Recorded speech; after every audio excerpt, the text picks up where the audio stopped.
anyị apụtago Igbo niile ezugo ụmụ ibe ekenekwa m ụnụ nna m na ya abịaghị ụnyaahụ agwara m ụnụ na ihe na-eme ka nkụ ihe a na-eme ka nkụ ihe ibe ọkwa kịta anyị bịara kwa na achọkwara ịpụ apụkwa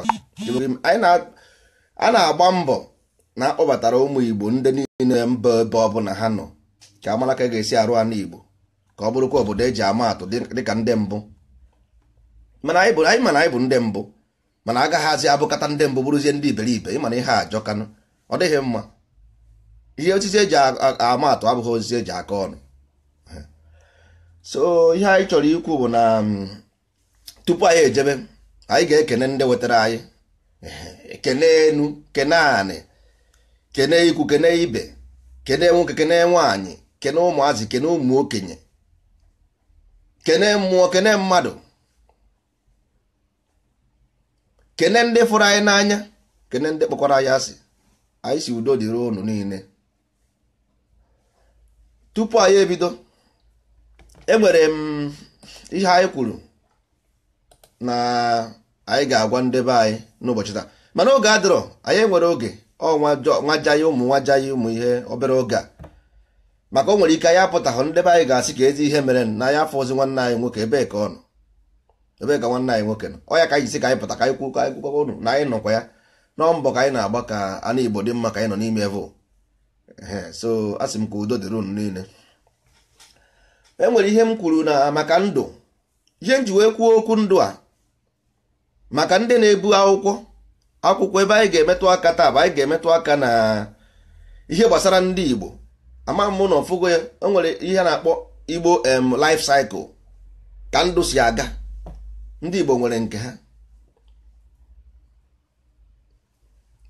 life cycle ndị Igbo bụ 1 and before na-ekwugodo ihe achọrọ m ikwu maka amaghị m mmadụ onunu ma ji ọba ji ihe ọba ji pụtara ọ bụ sọsọ iri ji ọ bụ sọsọ iri ji ka ọ bụ ọba ji nwere ihe ọ pụtara maka osisi mmadụ kpara n'ọkọchị ka ọ na-anya n'udu mmiri osisi mmadụ kpara n'ọkọchị ka ọ na-anya n'udu mmiri ọba ji nwere ihe ọ pụtara o nwere nnukwu ihe ọ pụtara kama tupu anyị ejebe anyị chọrọ imetụ aka a sị m onye ọbụla na-eje ụka n'ala Igbo onweghị onye sikwa ejekwa n'ụka ihe ahụ dibeti ka a na-eme ha ka anyị mara ebe ya akara ndị be anyị mma mara ebe ha ga-eso wee nwee ike ịfụ Chukwu anya so ọ bụrụ na ị na-eje ụka biko achọrọ m ka ị gwa m ebe mmadụ ga-anọ ma ọ bụrụ na ọ nwụọ with proof and evidence gwa m ihe nke ndị ụka ebe mmadụ epụrụ na mmadụ ga-anọ ma ọ bụrụ na ọ nwụọ anyị nwe ya agwụkwara gị nke ndị Igbo iwerezi aka gị chuzuo werezi aka gị họrọ anyị ga-ekwu nke ndị Igbo life after death then nke ndị oyibo bụ nke ndị Christian life after death iwerezi aka gị bụrụ iji wee bụrụ mmadụ wee họrọ nke ka gị mma.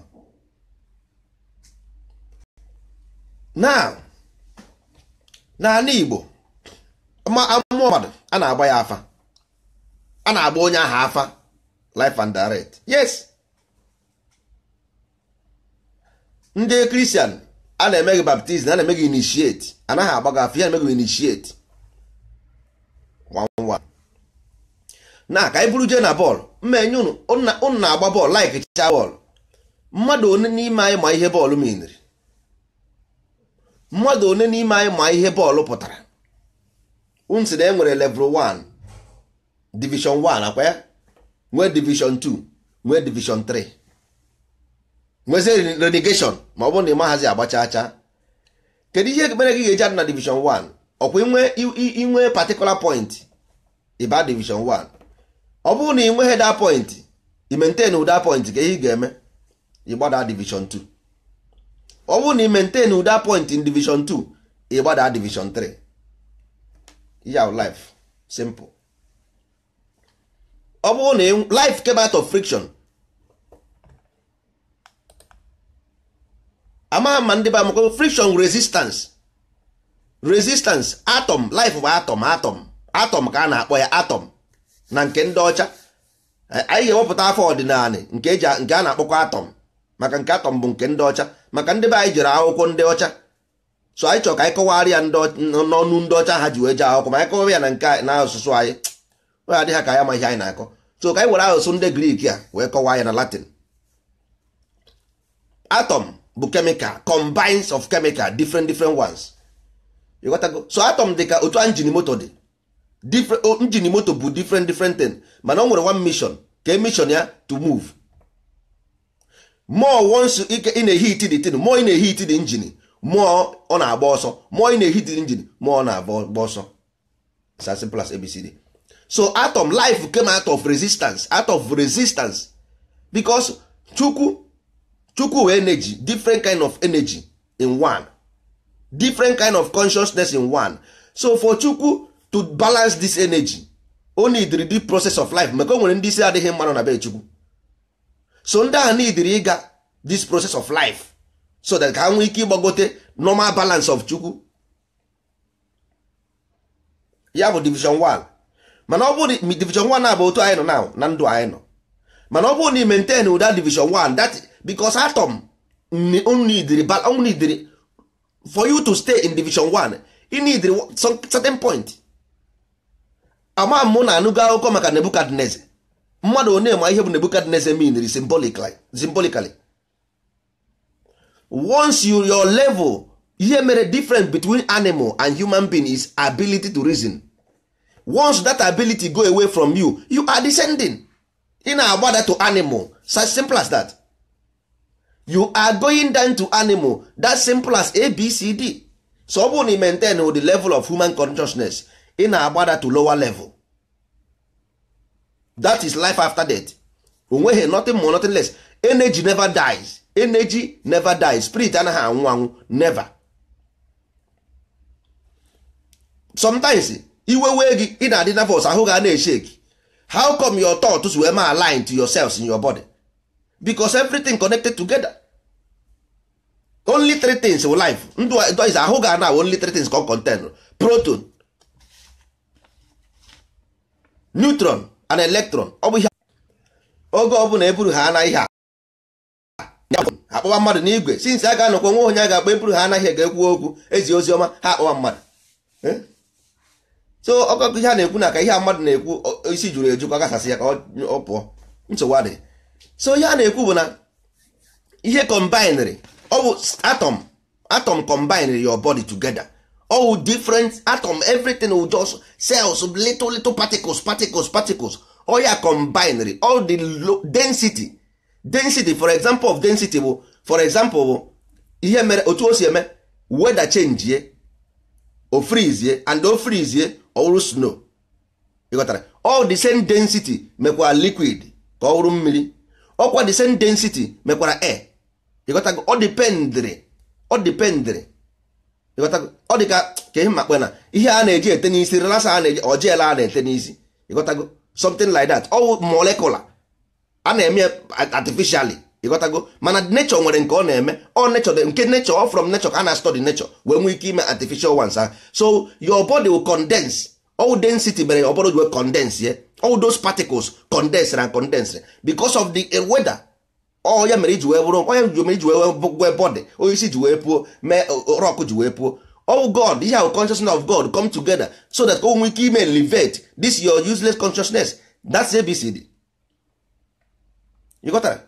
So these particles, onye ebe nke asị wee nweta idea of nuclear ihe ha na-arụ eji egbu mmadụ. All that thing will cancer in your body. Cancer, otu a cancer si abịa because this onye na-eri ihe na-adịghị mma. This atom in your body, onwe ihe subatomic energy in your particles in your body, because iri ha ihe na-adịghị mma oje, because atom will millions of particles. Oje eje generate another subatomic element. Ema ha ebe otu wee pụta. And because of na food ni na-eri dị acidic, so the electron ga dị high, and the electron and the high ọ ga-eme absorb all those your normal atomic structure na ahụ gị, which is nucleus and the proton electron. Because na nke ha dị high, the vibration dị high, ọ ga-emezi absorb, ọ ga-ebido ribe nke gị ahụ, ribe your cells, and oribe ha anya, oribe ha na ọga nga ahụ ịnwụọ. So ihe ndị ọcha na-eme ọ bụrụ na ụdị ha mee, ha eje were ya na chemotherapy ka wee gbuo the cells created by that subatomic element acid ị na-eri. ịghọtara. Mana ọ bụghị ya bụ the best. Ọ bụrụ onye mọrụ ihe onye mọrụ na-eme bụ o clean the mucus, the nucleus, clean ya, o clean ya, then he generate a new kind of cells through ọgwụ anya anwụ through nne ya eri whatever, nke ahụ nke dọkịta ya eme. ịghọtara. So ihe nna-achọ ịgwa ndị be anyị bụ na life onweghị ebe life na-eje. Life passes through normal process. O jekwe back to the source. The life will go back ebe o si wee pụta, because the message of the life itself is because of out of friction or resistance. Because na be Chukwu enwere ndị isi dị mma, nwee ndị isi adịghị mma. How did God balance this life na be? Ọ ga-ekpoje gị na prison, which is the trap ground, ebe anyị nọ, training ground, ebe anyị nọ now.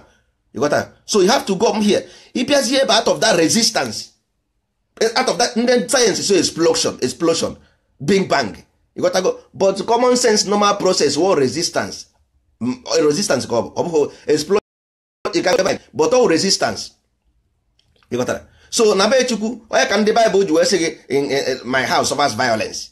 Onye ka ajụkwa ọgwa gị na ekwensu Satan Chukwu chụrụ ekwensu from there. All those things which are giving you symbols. You got to go for you to know about what life is, so that you can manage. Because eba kwa trap ground. This is it. All you have. Only maintain your level of consciousness. My friend, I can prove it to you. You are going to dog, goat, rat, ewu. Ndị mmadụ wee na-anyụ gị anya. Ma ọ bụrụ na imezie ihe ọjọọ, chukwuchi ịnyụ gị anya, o nwere ike tiri gị ndị ISIS na Boko side be ha were gwụọ gị ịba. Ịghọta? So ndị be anyị kwesịrị ịma, hapụ na ihe a ndị ụka na-aghọwo unu. Ha na-aghọwo unu aghọwo. Eziokwu na-agwa gị. Ọkụ mmụọ condition of the mind. Ịghọtago? So the spirit nwere ambition. The ambition of the spirit is to elevate the consciousness ka o nwee ike balance within the kingdom of God. Ị gaghị abụ onye ara na be Chukwu. You cannot be a madman inside God's kingdom. No. So you have to go this process for you to, but o nwere ike take gị 20 generation or ekwe ha 1 20 generation. How do you do that? Otu anyị wee bụrụ onye nkịtị. Ka esi onye ka nna nna ha ji wee build what the society. They build this society to maintain this level of consciousness, conscious growth. Anyị akụsa anya. Anyị akụsa gị na kedu ebe anyị nọ. Enwere ikwu ụwa gị ọzọ iwuru oke, a na-ekwere gị ọnya. Ịpụta ọnya amaghị. Ọ ewuru pusu. Ọ ewuru agụ. Ọ dipendịrị ihe ị mere. Ụwa abụghị about ihe ọmụmụ ihe ọjọọ, all balance. Ife ụda ndị a na-egwu mmanụ na-egwu ndị ọcha, ha be ha emepe charity. Na-asọ ọkụ the energy of those poor people. Ha na-enyegasị ụmụ ihe ha na-enyegasị enye. Yes, they want to balance. They want to escape the karma. They want to escape the karma. Ọ ihe ha chọrọ ime. Ha chọrọ ime escape. They want to elevate their soul through this ihe ha na-enyegasị charity ha na-eme. Yes, ọ ihe ha chọrọ ime, nwe ihe ọzọ. Ị na-ebuje egbe ebe a na-anụ ọgụ, ngị nwa na-enye ha egbe, emere ha ihe niile. Ọkwa the same person jekwa ome charity. Onye ka ndị police, don't you know why they give father money, give church money under charity? Because as church, they want to balance the equation. You got to nwanne nsogbu adịghị ya dịrị gị na mma nke onye chi ya zere onwe anyị abeghị ebe anyị si mmadụ bịa sobe anyị maọbụ afebe anyị. Mba, ihe anyị na-ebutere ndị Bible information. A gwara ụnụ na life only come from out of resistance. Ọgwụ na because na be Chukwu agha adị be Chukwu ka o si wee dị ebe niile maka ọ ya kere anyị. And ihe ị ga-eji mata ihe na bụ eziokwu. Look around you. O nwere ebe for peace in this world. I know this earth enwere ebe for peace. The highest peace ndị mmadụ na-abụ ifa ịrụ ngwa ọgụ eji egbu ogwo. That is where you see country who have peace. Or for your own, because all their reality ma. America's who is the world power? It's in America. Why? Ha nwere ngwa ọgụ ifugo. All ngwa ọgụ the highest. So all out of violence, out of chaos come order. Out of chaos come order. Here are symbols of so many people. You got that? So ndị be anyị kwesịrị ịma ịchọrọ ije eluigwe maka onwe ha eluigwe ị na-eje gwara ka kwuo ka ọ dị ka nke ụmụazị. Ịchọrọ ije eluigwe omume gị. You got to go. Omume gị, because life is a cycle until before you mature duo ịnọzi na be Chukwu o nwere ike ite gị 100,000 years before you mature duo to stay in God's kingdom. Yes. So you will go cycle. That's why nna nna ha ji wee mee ọdịnala.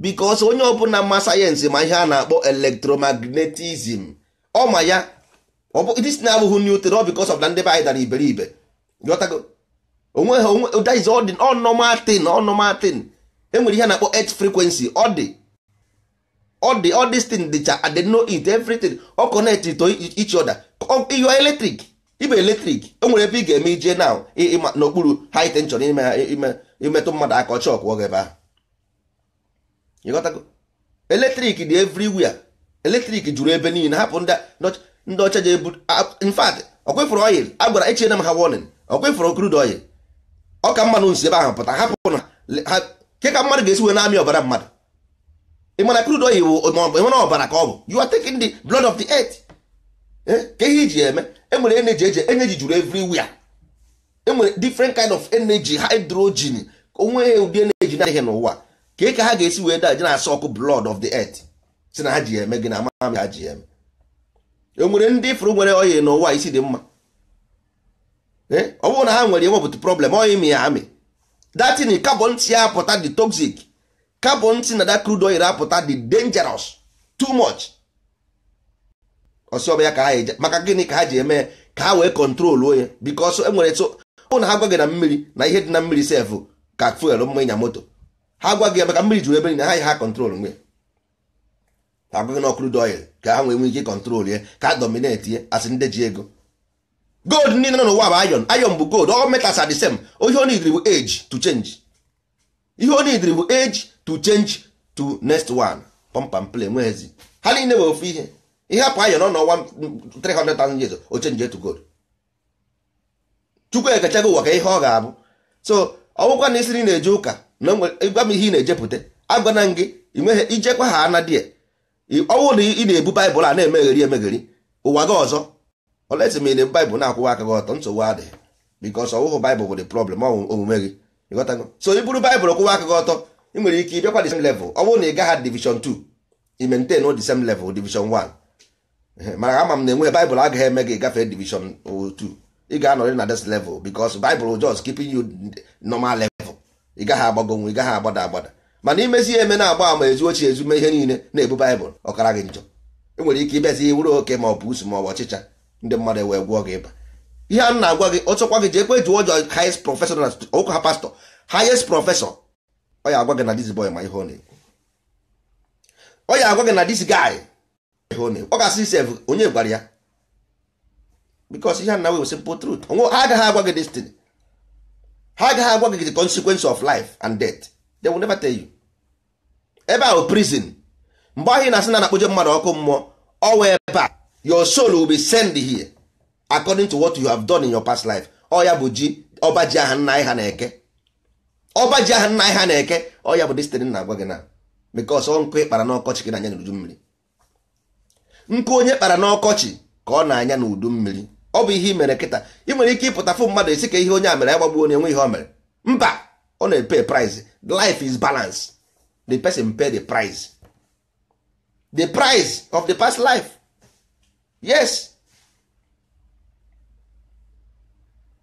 you are paying the price of past life kedu ihe o je na Malaysia ịchọ kedu ihe o je na India na ịchọ ọ na-eme ebe a gị na ebe ahụ onye bujere ya die ichere Chukwu bụ onye iberibe onye bujere gị na Mediterranean Sea enweghị ndị jere ebe ahụ anwụhụ ha gara ebe ahụ gafee pụta onye desert ekwunwe ndị jere desert ahụ ga-apụta ọsọ gị gara ebe ahụ kedu ihe mere iji tọ ọsọ gị jere ugwu Awụsa kedu ihe mere mgbe ahụ ndị Boko Haram na-abịa ebe ahụ nke ị nọ hapụ ndị Boko nke ha na-abịa nke ha nwere ike na next life ha were oisi ewere ha na-esi nri ọ na-ebe ịmụga gị na oisi na-ebe akwa nwere esi nri naghị ekwe ị naghị anụ ya ọ na-ama kịtịkịtịkịtịkịtị gee ntị ọfụma ị naghị anụ asụsụ ụmụ oisi ị gaghị anụ ya ige ntị nụ ọ na-ebe akwa ọ dị ka egwu a na-achọ iji egbu negodi anya n'ihu negodi mkpi ị chọrọ iji egbu look at his face ka ị mara na onye amara na-achọ igbu ya but because of na ihe dị iche from you an animal the ability to reason once you lost the ability you will Nebuchadnezzar that is a symbol in the Bible ụmụ okoko agwara gị na Bible once you lost that ability you become Nebuchadnezzar kedu ihe bụ Nebuchadnezzar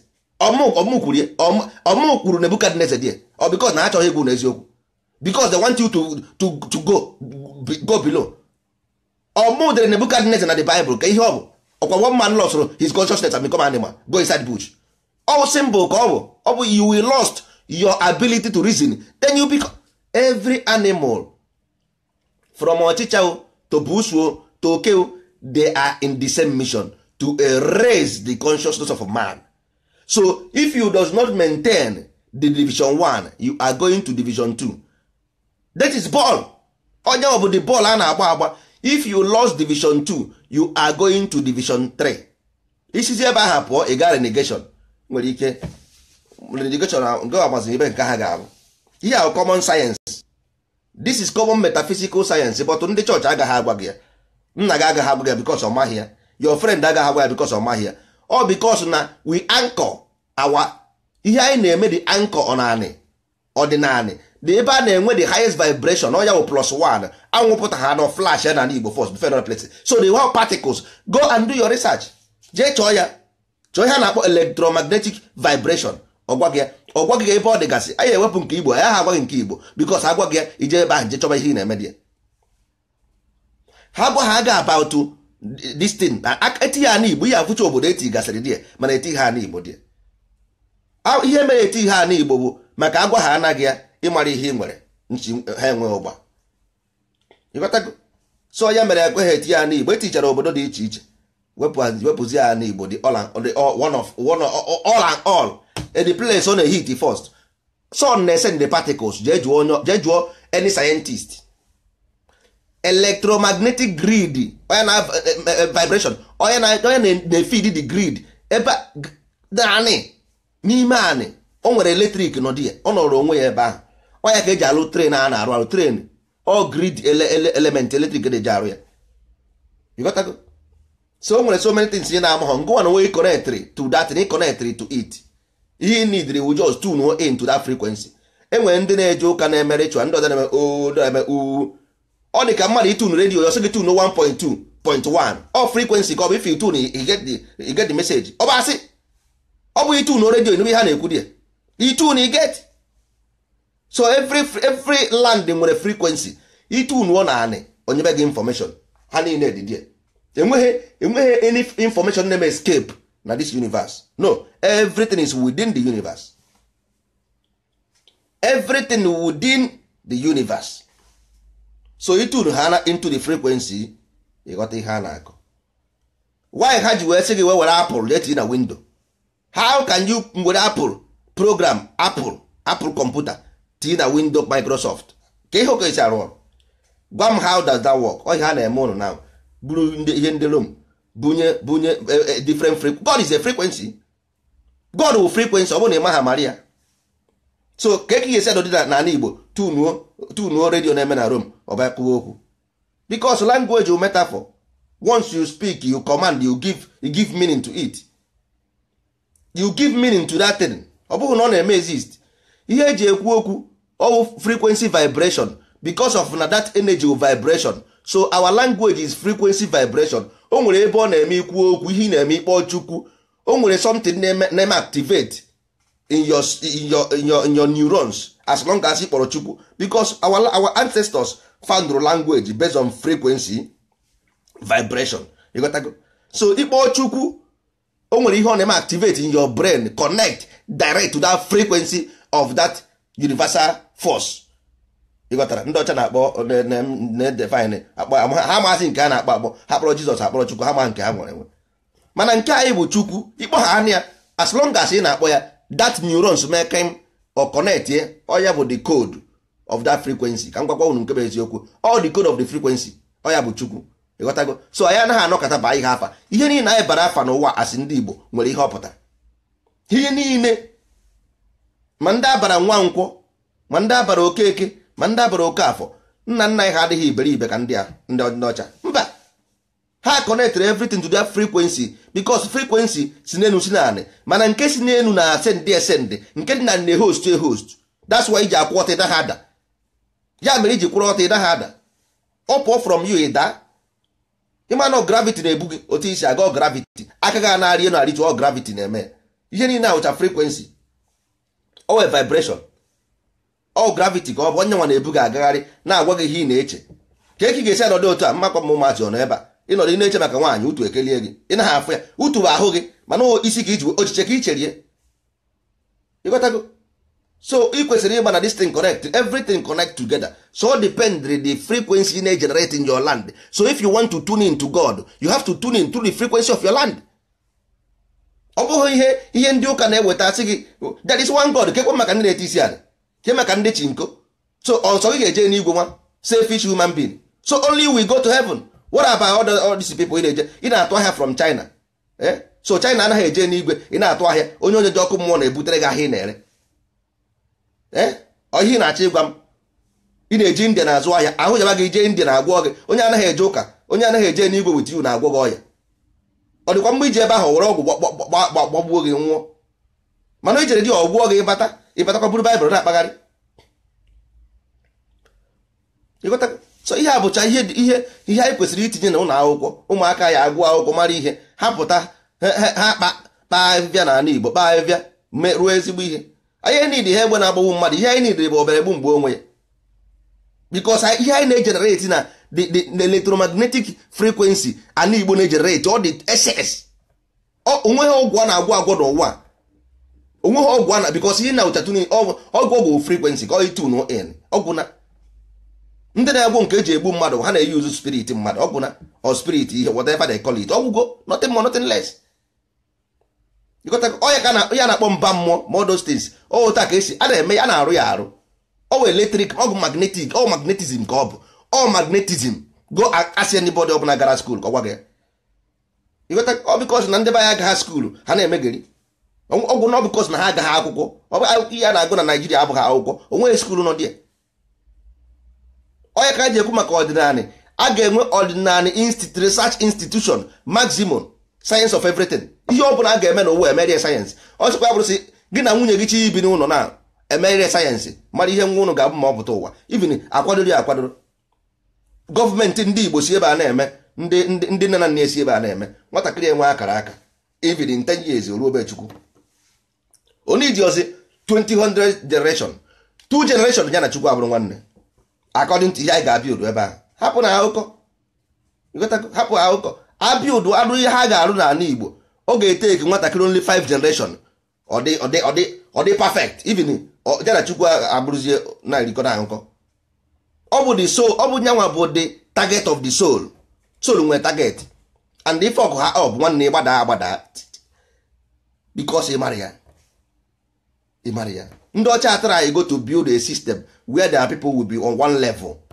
That at least ha ha dada ha na-abịakwa ihe na-ebiri ndụ.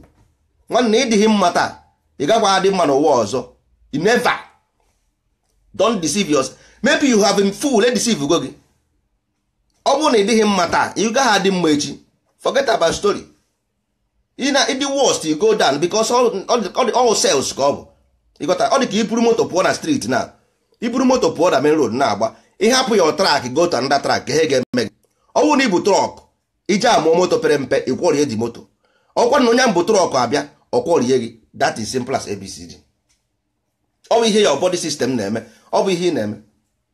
If you vibrate more positive energy, it may absorb the negative one. That is atom. Ota ka atom si arụ ọrụ. That is atom for you. Ota ka o si arụ.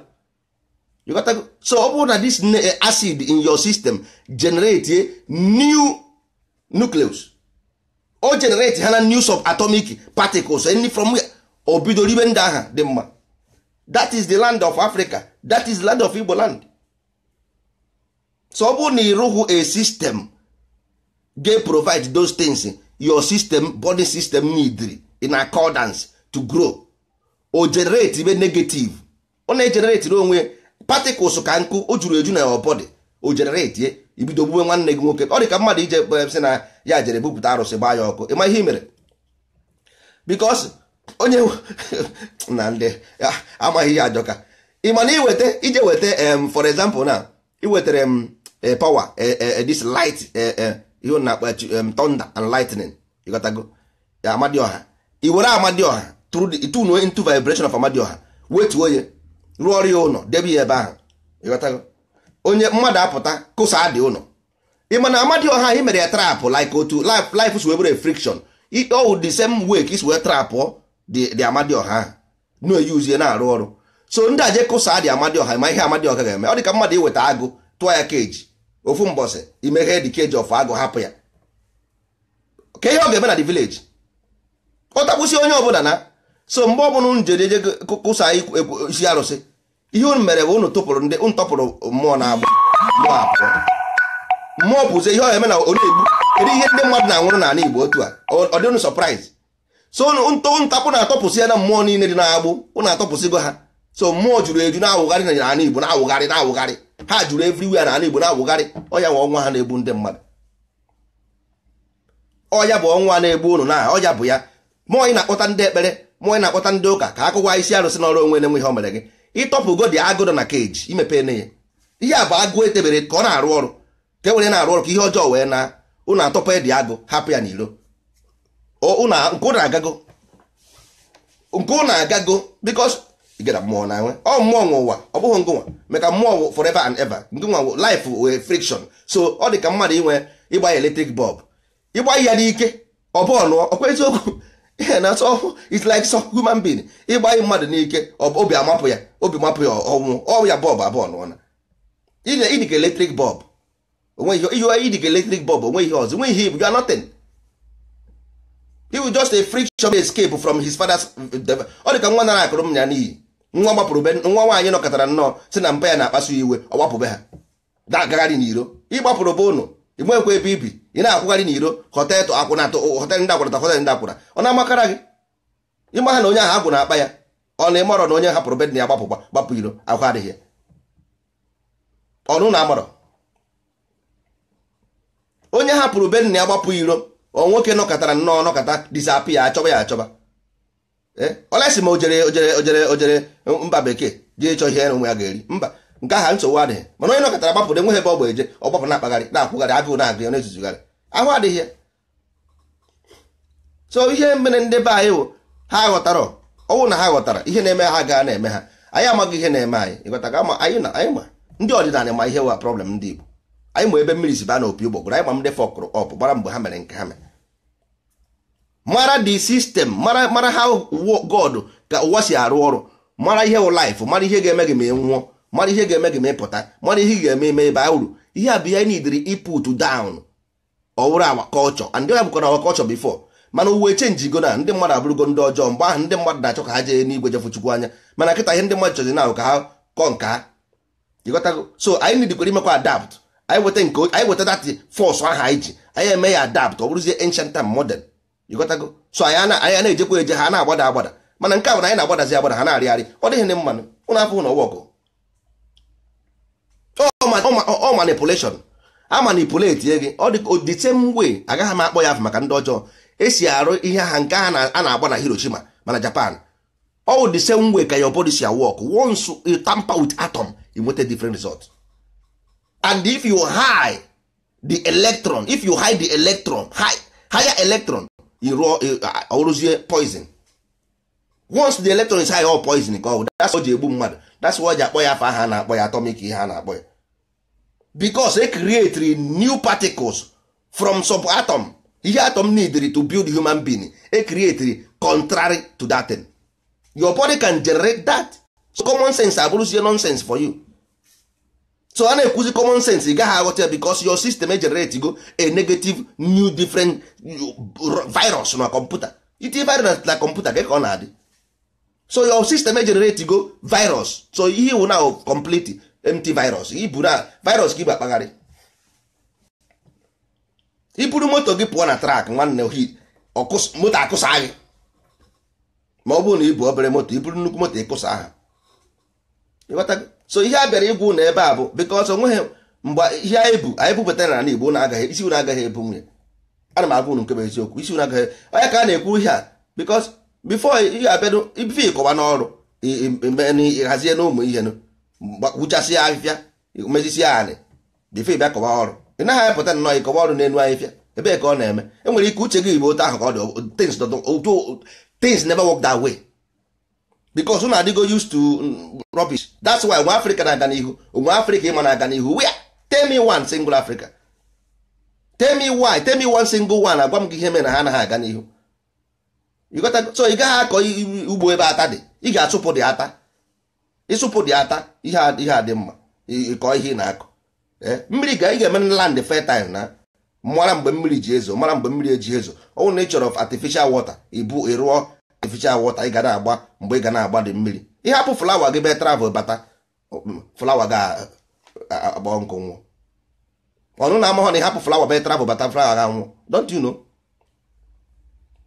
ihe ọ bụla ịma today is a lie that's why you don't move forward gị na-afụkwa ya ihe ọ bụla ịma taa na ana Igbo taa is a lie ọ bụ asị that's why we don't move forward as simple as ABCD had it been ifụrụ ndị ọcha ka ha si ebi ọfụma fụ ndị China fụ ndị Japan ịfụchara ha ọ dị gị surprise na ị naghị emewe ọfụma ask yourself the question, simple question, don't be shy ifere ebe na gị jụọ onwe gị why Africa is backwards ha nwere everything onweghị ihe ha na-enweghị but why are they not moving forward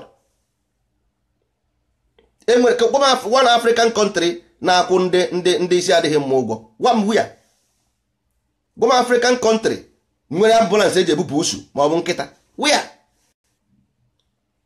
gwam African country na-eme igbutuo isi atụọ gị nga wia gwam African country na-eme igbuo nkịta atụọ gị nga wia you got to go.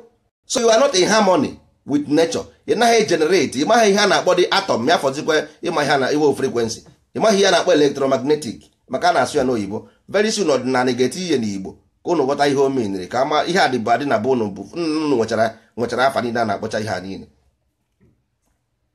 mana a na-ekwu ya otu ọ dị ka daga ka ihe ọ na-akọ dị ihe a ị gaghị aghọta ihe a na-akọ maka jihi ewe zụ gị ejighị ewe zo gị ọwụ ABCD DFGH IJKLMNOP ọkwa graduate na injinia ị na-ejinia gịnị ka ihe tụfusịrị your time na university for nothing sake wụrụ kọtụ echi agbagbuo ha gị n'ụzọ ihe a na-ejeba ha bawo kọtụ enweghị isi kọtụ amaghị arụ egbe ịma agba bụ mana ịmaghị arụ egbe ihere anaghị eme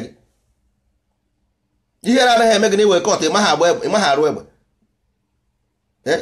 ijere ejeba kọtụ na skuul ọhịa jere ime enweghị ihe ọzọ ị gara ebe a gbuo 4 years ebe a mfọ nọtịn pụta ka ihe ị gaziri dị for what nwa ụkpara na-eji isi ụkwụ na aka ọsịrị ya n'aha mmanụ ihe a bụ ihe na-egbu ndị Igbo ọgwụ na nwa ezi ihe ọzọ ọdịnala a na-ekwu okwu na ihe abụ ọ bụghị everybody letago onye egbu ndị ọkara obi ọ bụghị onye ọbụla ga-abata n'ọdịnala ọ ndị ọkara obi ndị a ga-eme gị ị ga-aga full process ọkwa ha nke ndị Afrịka ị ga-aga normal level of process ọwụ na ịpasị ihe a na-eme nwanne ịbata isoro anyị develop ala anyị mechaa ndị Afrịka ọzọ amụrụ n'ihe anyị mere anyị mechaa ndị Afrịka ọzọ amụrụ anaghị ekwu ọ bụrụ okwu ịghọtara anaghị eti ọ bụrụ itu ọnụ ihe anyị abịaghị ebe itu ọnụ anyị abịaghị ebe ikwu okwu ihe anyị bere ebe a bụ na onyinye Chukwu nyere anyị chọrọ ihe uzie for own benefit and likeness ka ihe na-ezuzugharị ka ndị na-amaghị anyị ma ihe ọ maka ndị abụọ akwụkwọ na-akpagharị si na Chukwu eze God call you fụ ya ka ebe Chukwu wee kpọ gị ka efe nọ mbọ ji wee kpọ gị Chukwu kpọrọ gị ma ihe dị na Bible abụghị word of God all literature nwe ihe ọ bụ nothing nwe ihe ọ bụ reasonable literature so hapụ na ihe a onye ọbụla burukwara ihe a mbịa ebe ụnụ nọ si ya nwanne enweghị m ọrụ ana m achọ ọrụ nwere ike ịkụziri m ka esi arụ electricity achọrọ m ịrụ ọkụ jugodi egwe ya pastọ ahụ si pastọ I want to be an engineer ka ihe mere ha enweghị ike ijide amụrụ ụnụ na-atụrụ ha dị rụọ ordinary borehole tinye osmosis ọkwa ha borehole without osmosis ụkwa poison osmosis ihe na-ekilin mmiri ọ dị clean rụọ agrikọlchọ na ndị mmadụ na-arụ ọrụ ya bụrụzie na ụlọ amaghazi fa small ojo rụọ university a na-akwụ 20 million 1 year with ego ndị chọọchị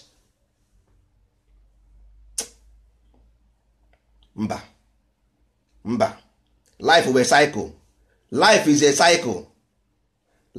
cycle ọ ka mma because ọ bụrụ na ị mara ihe bụ Nebukadneza ị gaghị na-emegheri ọ dị na Baịbụl gị mana pastọ ga-amaha ihe omini ọma ihe omini pastọ ga-ama ihe bụ Nebukadneza you don't know it ọ chọọ ya bịa ka ngwa ihe bụ Nebukadneza once you ihe mere gị a human being with ability to reason and once you lost the consciousness of recognition ị bụrụ anụmanụ ichere ọ bịka o nwere special something mere gị ji bụrụ mmadụ no ị bụ mmadụ because of the consciousness awareness ability once you go away from the ability no next life ị na-abịa anụmanụ I prove it ebe ọ bụla ị bịara m prove woro gị ma gị maka Bible gị ma Koran gị I prove it for you mmadụ emegheri na-emegheri mmegheri mma nke ndụ the beauty of life. Anyị akarịgo mmegheri ọ bụghị onye ọbụla ga-ama ihe n'ụwa, mana at least common sense bụ common sense, ọ dị everywhere. You need ihe bụ rocket science mara ihe na morality na ọ dị n'obi gị. You don't need rocket science mara morality. Ị na-ata ahụfụ, cool down. Ahụfụ ị na-ata, you are paying for evil you did. Ọchọ Chukwu ma mgbe ọ bụ nobody knows. Cool down, change the frequency. If you change the frequency, then the positive will absorb the negative, then you give it balance. Then your life change. You see yourself ascending again. You see yourself ascending. But because of out of hardship, you see you want to turn to devil. Because of hardship. Okazie gị njọ, you become worst. Because more angry you get, more your immune system get down. And more negativity goes up. That you are going down. That is life. Here, let me explain what is life. That is the meaning of life. It's atom, it's particles. It's particles. Nothing more, nothing less. Because of the density in this planet, that's why we form. That's why we form, because of density here. Life is a friction. Nothing more, nothing less. Jee chọọ ya ihe ọbụla m gwara detuo, go and look for it yourself. Echi nkụzi ebe ese m this boy ị na-asị asị ma onye na-ekwu eziokwu. Go and look for them. Ihe ọbụla m gwara gị here, ịnụ ihe ọfụma, later itikwe the video again, gee ya. Ihe ọbụla m kpọrọ afa here, electromagnetic, go and research ihe o mean. Friction, jee chọọ ihe o mean. Particles, jee chọọ ihe o mean. Atom, jee chọọ ihe o mean. Matter, jee chọọ ihe o mean. Mgbe ị chọchazie ihe o mean, one after the other, then you come season na this boy Chukwu goziri ga agozi. Because ihe a unu amaghị o tekiri to bring this thing together, I don't know. A na-agụ na a ga-eme ana Igbo kara Japan mma, ọ bụghị egwuregwu. Because anyị macha ebe ihe dị na ana Igbo dị, anyị macha ebe ha niile dị, anyị ma ihe ọ bụ the force, anyị ma ihe ọ bụ the vibration, anyị ma ka a ga-esi, anyị ma the frequency to tune in, make your land better. I ga-build the land, we will build the land. I ga-build, I forget about colonial boundary. No, ka colonial boundary ka ị na-ekwu. Ihe a wụ the tactics, ihe na-akpọ Hegelian dialectic. Ọ ihe a na-use, ọ ya wụ the country na-afụ is a Hegelian dialectic, a German philosopher. Ọ ya wụ found through that tactics a na-use run for country, use na-egbu onwe gị. Use it to kill yourself. Ọ ya tiri Africa na nsogbu ọnọ. Ha enweghị uche, they cannot reason. You know, fight for boundary. Fighting for boundary. Inwe the ordinary structure na your land, you fighting for boundary. Mmadụ ga-esi ihe dịka ugwu Awụsa bịa na Igbo bịa ịchọ mmanụ. Mmadụ ga-esi ihe dịka Senegal jebe Mali. Degosigodo ụlọ gị a na-adị mmanụ ụlọ bifo apụọ n'ama. Mba, ị na-abịa ebe abịa ndị Boko nọ n'ugwu Awụsa, ị na-abịa na Igbo asị na-ememe na-agwa peace. Nyegoro peace na ya adịghị, kupi your peace there before you bịa na nke ma achọ peace. Mgbe m agwa unu the consequence of being a military man, from that day resign ya. Anaghị m ekwu nke ahụ ebe a maka nwere ike ndị ọcha achọba ma ndị gọọmenti ọzọ. The consequence of being the military or police, mbọsị m agwa gị nwere ike ịdọrọ that day ka ị yipụ akwa gị pụọ. Life, nwa amaghị life were resistance. Life is out of chaos come order. Life, because just watch yourself, watch around you. You mara ife ihe na-eme na ịmara ihe life menere. Na ọ bụ mmadụ ya agwa gị ị gaghị eme nwe alone. That's why because nna gị, your forefathers, ancestors, mana ha na-amụ nwa, they are expanding. So ha need to rebuild a society so that to make sure that na ndị ha na-amụ menema ascend, not descend. Ụmụ okoko abịa na on the way destroy ya. That is the consequence, the price we are paying. Ọ bụ the destruction of ụmụ okoko. Hapụ ndị ọcha nwe ihe ha mere anyị. Ndị ọcha came out of our stupidity and ignorance. Ọ ebe ha nọ ka e wee bata, ọ ebe nke asị bata anyị ime iberibe anyị. Ka eki ga-esi anụ nwaanyị 20 ji eme gị? Kedu ihe iji nwaanyị 20 eme? Ịnụ nwaanyị 20, kedu ihe ụmụ gị ya abụ? Nwanne gị nwe ikuchie nwunye. Kedu ụdị nonsense bụ ihe ha? Ihe dị anaghị m akụje ịwa m agwa ụnụ the consequence anyị mere anyị ji ata afọ ọgwụgwọ onweghị ọzọ. We are paid the price. Man, already capable to regenerate, to balance the equation. Then you ascend. That's all. but ịma ha dị tactics, ịma ha chimegbuo m ka ụdị ụwa dị ha hey nna afụ nke mmadụ na-ata ebe ekwene ka o si afụ nke ị na-ata ịma ha ebe o si because you don't know, ị naghị agbazi afa, you don't know your past. Even ndị iberibe kịta sef one day o nwere ike o jee tacha zuo ochi, after ka o zuru ochi o nwere ike gbuo mmadụ dị oje n'ụlọ ụka tụcha mma after 6-7 years 10 years or 15 years to come ihe esibere ya ike o chefuo na o nwere mgbe o jeje gbagbusi ụmụ mmadụ onye hazi ekwe onye ha dị eme onwe ya accept sị ọ kwara ihe mme ka nna ta ahụfụ a nsogbu adịghị ka nta dị ahụfụ nnọọ emechaa nnọọ ka ihe dịzie mma mba ọchọ onye ọ ga-ebo dị ebubo ọsọrọ ọhụụ mpa ya na-ata ya ma osu ọsọ mpa ya na-eme ya nka onweghị onye na-eme gị. Nature does not pardon. Nature is a feminine principle and never pardons. Nature anaghị agbaghara mmadụ because nature go through vibration. Nature go through vibration, ọ naghị agbaghara, ọ maghị ewu mgbaghara sef because ọ na-eme ngwọkọta bụ because onye mere ụnụ anaghị arụ moto, ụnụ amaghị ihe combine engine moto, ụnụ ama how to bring things together to combine the engine. Ịgba ignition ọ spark ya ọkụ ahụ sparkịrị na fuel because o nwere ebe fuel ga-esi abata na the piston. ọkụ ahụ sparkịrị ọ ga-epush, o butere air n'ime that piston because ebe ahụ enweghị ebe air si apụ, air ahụ ga-epush that piston down, moto emove kwe choko ma ọ na-ehitizi ma ọ na-add speed. Ihe ahụ simple life. Plane the same thing. Plane generate a certain thrust. Ọnọdụgo ka nnụnụ fan aha dị n'akụkụ ya kụha ana ọrịa iwepụ fan na plane ada onye nwe mere ọsị na nnụnụ baghị ha na dati fan dị n'akụkụ plane na dọ ya na dati nkụ ya na-aba ahụ nnụnụ ba adịghị plane ahụ ada plane ọ wepụ ya ahụ plane ji agbagide naanị chefu ọ datin because ọ gwafego the speed o kwesịrị ịgba wee nọdụ na this present gravitation. That fan ahụ eburie ọrịa n'elu onye nwa bụcha normal ihe ahụ common sense but ị nweghị ike imenwu research, ị nweghị ike ịnọdụ nwaanyị jụọ onwe gị ajụjụ. Ọ bụ true that mgbe anyị na-agwa gị n'ala Igbo anyị anaghị eto ala Igbo, anyị na-agwa gị according to the gravitation ọ na-egenerate according to the particles a na-esend na the land. Onye anyị na-agwa gị maka ya, so anyị anaghị ekwu ya ka ọ bụrụ na we just guessing anyị na-ekwu maka ọ bụ anyị bụ ndị Igbo. Mba, anyị na-agwa gị according to research, according to evidence, according to research emere eme, according to na ihe apụtara na ihe ọ bụ. Because ịmaha na ọgwụ bụ just electric, ịmaha na ọgwụ bụ electric, you don't know. Ịmaha na magnetism and particles ya bụ ọgwụ a na-agwụ ma ntami moroko, all the same source ka o si abịa, nweghị ebe ọzọ. Amadioha ya bụ thunder ka ma anụ ọzụzụ ya bụ thunder na Amadioha bụ amụma mmiri.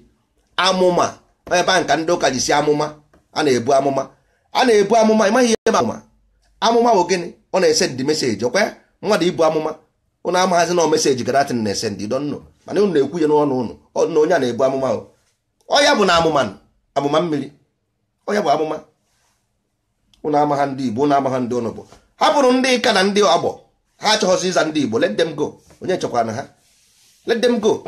Onye ma ihe mana afa abara nwa agbara ya afa, hapụnụ ha na-ata ahụfụ. ọ bụ nna nna anyị ha butere anyị nsogbu adịghị, ọ bụrụ oge nke ahụ aga, obere oge ahụfụ ahụ aga, ọ dịbago almost na ọgwụbago dị ahụfụ agwụbago because ama m how many years anyị na-edere ịta dị ahụfụ and dị ahụfụ ahụ nọ na ending. Enwe ihe anyị na-agaghị ekwu ebe nwe ihe anyị ga-ekwu maka ndị ọcha na-ejere oje na mmụọ ha nọkwa. Onwe ihe amacha ihe dị iche iche. Onwere ndị anyị na-agaghị ekwu ebe nwe ndị anyị ga-ekwu. Onwere ndị anyị na-agaghị emetụ aka atọọlụ anyị metụ ha anya aka ha ma na anyị ma ihe anyị na-akọ, ha emebisiere ihe anyị na-eme aghara ya jenakarị ha anwe nke anyị ga-eme anyị kwuo ebe a ha ama na anyị ma ihe anyị na-akọ, ha agaghara ya jenakarị. So unu echekwa na o nwere nke a ga-emekwu agwa unu echegwuzine werezi na uche unu marazi ihe ndị a nwere ike ime ma nke anyị kwugoro were nke anyị kwuru ekwu wee mara ihe anyị nwere ike ime. Ihe anyị ga-eme dị ahụ ọ dị ọ bụghị maka nke mba nsogbu adịghị ya dịba mbọsị nta kacha na were nchi nna ka ọ dịkwanụ na m nwere ihe na-emegasị na taa ụbọchị enwere ihe a na-eme buru ibu a na-atụ atụmatụ ka akpọkọta ndị Igbo gụwara isi tiwa sileti ọkwa nke ndị ọcha. Ndị Igbo tiwa sileti ma ihe a na-akpọ ọdịnanị dịbara gbuo ndị mbụ nwanna achọghọ m itiwara na akọ Igbo nsogbu maka ndị ọjọọ ka ọ dịbara echi. mbọsị ọzọ ka mbọsị nta ka chọrọ were nche echi ana m eje n'ime ọhịa echi mma nọ n'ime ọhịa wee kwuo okwu nke echi ka m gosi unu ebe a na-anọ mba ka hapụ ya maka emetiwakwa maka a sị na dị ochikwu ya ọfụ n'elu nsogbu adị ka hapụ ya maka ndị ọzọ ọ dịkwanụ